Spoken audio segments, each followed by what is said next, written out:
Hello বন্ধুরা, কেমন আছো সবাই? আশা করছি সকলে ভালো আছো। প্রিয় বন্ধুরা, আজকে তোমাদের জন্য নিয়ে এলাম আরও একটি নতুন গল্প। আশা করছি তোমাদের দাঁড়িয়ে যাবে, তাই ভিডিওটা শুরু থেকে শেষ পর্যন্ত দেখো। রোজ রাতে তেল আর কলা নিয়ে তার ঘরে ঢুকত। কিছুক্ষণ পর সে যখন ঘরের বাইরে বের হতো তখন তার পুরো শরীর ঘামে ভিজা থাকত। এই কাজটা সে বাড়ির সকলকে লুকিয়ে করত, কিন্তু আমি তার সবকিছুই দেখতে পেতাম, কারণ ওই সময় আমি রান্নাঘরে কাজ করতাম। এটা তার প্রতিদিনের ঘটনা ছিল। ও তেল আর কলা নিয়ে কি করত এটা জানার জন্য আমি একদিন ওর ঘরে লুকিয়েছিলাম। কিছুক্ষণ আগেও ঘরে ঢুকেছে। এরপর আমি যা দেখলাম সেটা দেখে আমার পায়ের তলা থেকে মাটি সরে গেল, কারণ আমার নাম সাবিনা আক্তার। আমার জন্য একটা দরিদ্র পরিবারে আমার মা বাবা অন্য লোকের খেতে কাজ করে দুবেলা দুমুঠো অন্ন জোটাতে। আমি আমার বাবা মায়ের একমাত্র সন্তান ছিলাম। টাকা পয়সার অভাবে তারা আমাকে লেখাপড়া শেখাতে পারেনি। আমাদের কোনো রকমে দিন কাটত। আমার বয়স ছিল 11 বছর। মা বাবাকে সারাদিন কাজ করতে দেখে আমার খারাপ লাগত, আর তাই আমি ওদের সাথে কাজ করতে চলে যেতাম। কিছুদিন পর বাবার খুব শরীর খারাপ হয়। আমরা ওনাকে হাসপাতালে নিয়ে যাই। সেখানে ডাক্তার আমাদের 1000 টাকা খরচার কথা বলে। আমাদের কাছে এত টাকা ছিল না, তাই মা জমিদার বাবুর কাছে যায়, যার খেতে আমরা কাজ করতাম। মা জমিদার বাবুর কাছে আঁচল ছড়িয়ে ভিক্ষা চায়, কিন্তু জমিদারবাবু এত টাকা দিতে রাজি হয় না। উনার কাছে একটা টাকা দেয়া কোনো ব্যাপার নয়, কিন্তু তাও উনি কোনো সাহায্য করলেন না। টাকার অভাবে আমার বাবার ঠিকমতো চিকিৎসা হয় না, আর উনি আমাদের ছেড়ে চলে যান। এখন আমাদের মাথার উপর থেকে ছাতা সরে গেছিল। আমাদের সংসার চালানো আর সাহায্য করার মতো কেউ ছিল না। কোনো রকমে আমি আর মা নিজেদেরকে সামলে আবার সাধারণ জীবন যাপন শুরু করলাম। আমরা সারাদিন খেতে কাজ করে নিজেদের পেট চালাতাম। ভেতরে ভেতরে আমার জমিদার বাবুর উপর খুব রাগ ছিল, কিন্তু আমার কিছু করার ছিল না। একদিন শহর থেকে কিছু ধনী লোক আসে। তারা জন্মদিন পালন করার জন্য গরিবদের ভোজ খাওয়ায়। আমরা তো এটাও জানতাম না যে আমাদের জন্মদিন কবে, কিন্তু বড়লোকদের ভোজ খেয়ে আমরা তাদেরকে আশীর্বাদ করি। এইভাবে বেশ কিছুদিন চলল। হঠাৎ একদিন মাও এই পৃথিবী ছেড়ে চলে গেল। মা আমার শেষ আশ্রয় ছিল। এখন আমার কেউ নেই। আমি খুব ভেঙে পড়েছিলাম। এই অবস্থায় আমার কাকা কাকিমা আমাকে তাদের বাড়িতে নিয়ে যায়। কিন্তু কাকা কাকিমা কখনোই নিজের মা বাবা হয়ে উঠতে পারে না। এই কথাটা আমি তাদের বাড়িতে পা রাখার পরই বুঝতে পেরেছিলাম। তারা তাদের নিজের মেয়েকে ভালো খাবার দিত, ভালো জামাকাপড় দিত, আর আমাকে দিয়ে বাড়ির সব কাজ করাত। আমার সাথে ভালো করে কথা বলা তো দূরে থাক, আমার দিকে ফিরেও তাকাত না। কিন্তু আমি এটাকে নিজের ভাগ্য মনে করে মেনে নিয়েছিলাম। একদিন আমি যখন বাসন মাজছিলাম তখন কাকা শহর থেকে ফিরে আসেন। এসে আমার কাকিকে বলেন যে শহরের একটা বাড়িতে কাজের মেয়ে দরকার। আমরা বরং সাবিনাকে সেখানে কাজ করতে পাঠিয়ে দিই। সাবিনা ওখানে কাজ করবে, আর আমাদের হাতে টাকা আসবে। আমার কাকিমা এই কথাটা শুনে খুব খুশি হন। আর হবে নাই বা কেন, কিছু না করে টাকা পাওয়া যাবে যে। পরের দিন কাকা আমাকে শহরে নিয়ে আসেন, আর একটা বড় বাড়িতে নিয়ে যান, যেখানে একজন মহিলা, তার 2 কন্যা সহ মোট 3 জন একসাথে বসেছিল। কাকা ওনাকে সালাম করেন, আর আমার দিকে ইশারা করে বলেন যে আজ থেকে আপনার বাড়ির সব কাজ এই মেয়েটা করবে। আমি ওকে সকালে এখানে দিয়ে যাব, আর বিকেলে ফেরত নিয়ে যাব। সেই ম্যাম সাহেব আমার দিকে তাকিয়ে জিজ্ঞেস করেন যে আমি তার বাড়ির সব কাজ করতে পারব কিনা। আমি মাথা নাড়ালাম। আমি জানতাম যে এত বড় বাড়ির সব কাজ একা হাতে সামলানো খুব একটা সহজ হবে না, কিন্তু আমার রাজি হওয়া ছাড়া আর কোনো উপায় ছিল না। কাকা কাকিমার ভয়ে আমাকে রাজি হতে হলো। সেই মালকিন আমাকে সব কাজ বুঝিয়ে দিলেন, আর আমি রান্নাঘরে কাজ করতে শুরু করলাম। আমি সারাদিন কাজ করতাম, আর রাতে কাকা আমাকে বাড়ি নিয়ে যেত। বাড়ি গিয়ে শুকনো রুটি খেয়ে গরমের মধ্যে ঘুমিয়ে পড়তাম। পরের দিন সকালে কাকা আমাকে আবার মালকিনের বাড়িতে দিয়ে আসত। কিছুদিন এইভাবে চলল। একদিন মালকিনের বাড়িতে অনেক অতিথি আসে, আর তাই কাজও অনেক বেড়ে যায়। সেই জন্য মালকিন আমাকে বাড়ি পাঠায় না।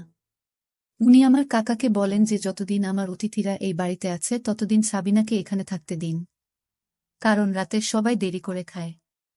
তাই কাজও অনেক বেড়ে যায়। কাকা আমাকে না নিয়ে বাড়ি ফিরে গেল।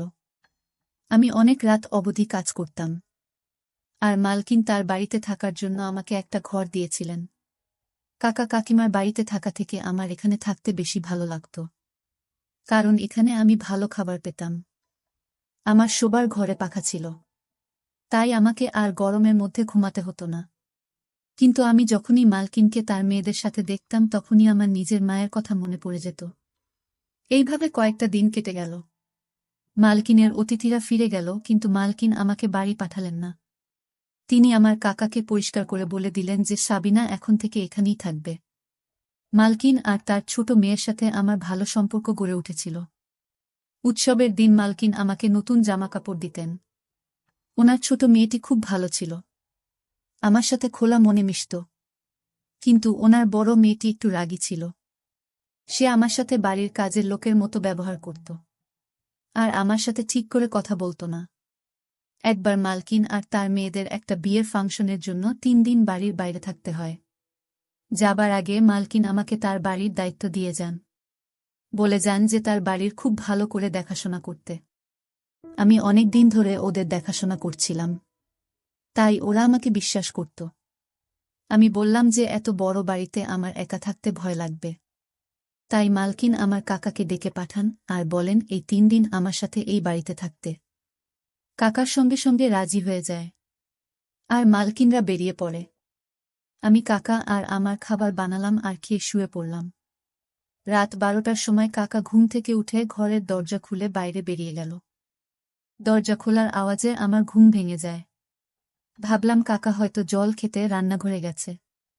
কিন্তু বেশ কিছুক্ষণ পরে যখন উনি ফেরত এলেন না, তখন আমি কাকা কি করছে দেখার জন্য ঘরের বাইরে বেরিয়ে এলাম। আমি কাকে এধার ওধার খুঁজতে লাগলাম। হঠাৎ আমি মালকিনের ঘর থেকে একটা শব্দ শুনতে পাই। আমি মালকিনের ঘরে উঁকি মেরে দেখি ওখানে আমার কাকা মালকিনের আলমারিতে কিছু একটা খুঁজছে।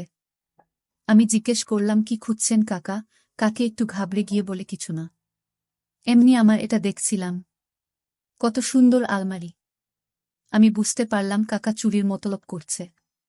সে তার গ্রামে ছোটখাট চুরি প্রায় করেই থাকত।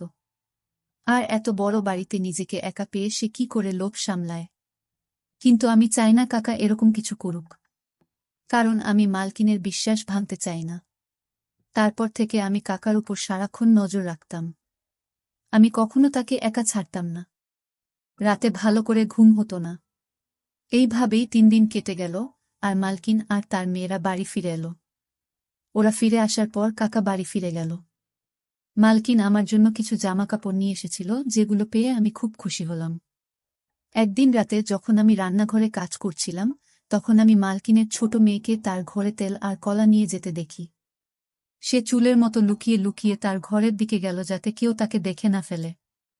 আমার জিনিসটা একটু অদ্ভুত লাগল। আখি দিদি তেল আর কলা নিয়ে কি করবে? মালকিনের স্বামী কিছু বছর আগে মারা গেছিলেন। তারপর থেকে উনি তার 2 মেয়ের সাথে একাই থাকেন। নিজেদের ব্যবসা থাকার জন্য ওনাদের কখনো টাকা পয়সার অভাব হয়নি। আমি আখি দিদির ব্যাপারটা এড়িয়ে গেলাম। ভাবলাম পড়াশোনা জানে, হয়তো কিছু একটা করছে। তার বন্ধুরা রোজ বাড়িতে আসত। আর ওরা সবাই মিলে কিছু একটা প্র্যাকটিক্যাল করত। তো একদিন আমি দিদিকে জিজ্ঞেস করলাম যে আপনারা সব বন্ধু মিলে কি করেন? তো সে বলল যে আমরা বিজ্ঞান নিয়ে পড়াশোনা করি। তাই আমাদের প্র্যাকটিক্যাল করতে হয়। আমি কিছুই বুঝলাম না। আমি তো কোনো দিন স্কুলে যাইনি। তাই পড়াশোনার ব্যাপার আমি কি করে বুঝব? তাই জন্য আমি আখি দিদির তেল আর কলা নিয়ে যাওয়ার ব্যাপারে বেশি মাথা ঘামাতাম না। বাড়ির সকলের খাওয়া হয়ে যাওয়ার পর আমি বাসন মাজতাম আর রান্নাঘরটা পরিষ্কার করতাম। এর মধ্যে দিদি ফ্রিজ থেকে কলা বের করত আর একটা পাত্রে তেল ঢেলে নিজের ঘরে নিয়ে চলে যেত। এখন এটা রোজকার ব্যাপার হয়ে গেছিল। আমার ঘরটা দিদির ঘরের একদম সামনে ছিল। মাঝরাতে দিদির ঘর থেকে বের হতো আর নিজের হাত ধুত। তার গোটা গা ঘামে ভিজে থাকত। মাঝে মাঝে যখন আমার ঘুম আসত না, তখন আমার এসব চোখে পড়ত। রোজ আমি এসব দেখতে পেতাম না, কারণ যখন সে বাইরে আসত আমার চোখ লেগে যেত। এখন আর এই জিনিসটা আমার পড়াশোনার বিষয় মনে হচ্ছিল না, মনে হচ্ছিল অন্য কিছু। কারণ দিদি যদি প্র্যাকটিক্যালের জন্য কলা আর তেল নিয়ে যেত তাহলে লুকিয়ে লুকিয়ে কেন নিয়ে যেত? আর রোজ কেন নিয়ে যেত? সারাদিন আমার মাথায় এটাই ঘুরত যে দিদি তার ঘরে কি এমন করে। আমি মালকিনের সাথে এই ব্যাপারে কথা ভাবলাম। একদিন আমি মালকিনের ঘরে গেলাম আর দেখলাম উনি ফোনে কারো সাথে কথা বলেছেন। তাই আমি কিছু না বলে ওখান থেকে চলে এলাম। তারপর আমি ভেবে দেখলাম যে মালকিনকে বললেন শুধু শুধু বাড়িতে ঝামেলা হবে। তাই আমি ছেড়ে দিলাম। আর এই ব্যাপারটা নিয়ে মাথা ঘামানো বন্ধ করে দিলাম। একদিন আমার রাতে ঘুম আসছিল না। আমার মায়ের কথা খুব মনে পড়ছিল। আমি দেখি আখি দিদি তার ঘর থেকে বের হলো। তার চোখে জল এসে যাচ্ছিল। আমি ঘর থেকে বেরিয়ে এসে দিদিকে জিজ্ঞেস করলাম, আপনি কাঁদছেন কেন? দিদি প্রশ্নটা এড়িয়ে যায় আর বলে, কিছু না, তুমি গিয়ে শুয়ে পড়ো। এই বলে সে তার ঘরে চলে গেল। আমার এই চিন্তায় সারারাত ঘুম হলো না। ভাবতে লাগলাম যে কি এমন হলো যে সব সময় হাসিখুশি থাকা আখি দিদি এত রাতে কাঁদতে কাঁদতে ঘর থেকে বেরিয়ে এলো। সারাদিন আমার মাথায় একটাই চলতে লাগল। আখি দিদির তেল আর কলা নিয়ে ঘরে যাওয়া, মাঝরাতে ঘর থেকে বেরিয়ে এসে হাত ধোয়া, সারা ঘামে ভিজে থাকা, তারপর এক রাতে কাঁদতে কাঁদতে ঘর থেকে বেরিয়ে আসা। আর সবথেকে বড় কথা, এসব কাজ লুকিয়ে করা। আমার কোনোটাই স্বাভাবিক মনে হলো না। আমার দিদির উপর সন্দেহ হয়। ও কোনো খারাপ কাজ করছে না তো। পরের দিন দিদি কলেজে চলে যায়। আর বড় দিদিও তার কলেজে যায়। তখন আমি মালকিনকে চা দিতে গেলাম। আর ভাবলাম যে আখি দিদির ঘরটা একবার খুঁজে দেখি। দুপুরবেলা যখন মালকিন ঘুমিয়ে পড়ে তখন আমি আছি দিদির ঘরে যাই। কিন্তু ঘরে তো সেরকম কিছুই পেলাম না। সব জিনিস ঠিকভাবে রাখা ছিল। আমি বেরিয়ে এসে ভাবতে লাগলাম যে আসল ঘটনাটা কি। তখনই নাকি দিদিমার বড় দিদি কলেজ থেকে ফিরে আসে। আমি তাদের জন্য খাবার বানিয়ে দিলাম।